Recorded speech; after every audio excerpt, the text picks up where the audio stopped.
In order to sync TradrCal with your Apple Calendar, make sure you are logged into your Gmail account, specifically the one you use to sign up for TradrCal.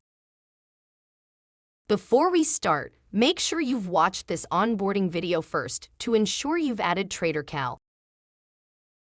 If you can't find TradrCal under your Google account's calendars or are unsure what to look for, don't worry. This is the option you should have available.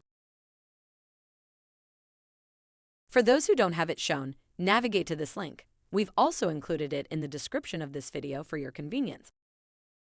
Once you're there, you should see various options for syncing your calendars. Locate and tap on the TradrCal calendar to activate its sync. Now, refresh the Apple Calendar app on your iPhone. You should now see TradrCal available as an option to activate. Tap it. And now you should be ready to go. And just like that, you're all set. TradrCal should now be syncing smoothly with your Apple device. If you have any questions or need further assistance, please reach out to us on Facebook, Instagram, or our website. And remember, a real human is here to help you.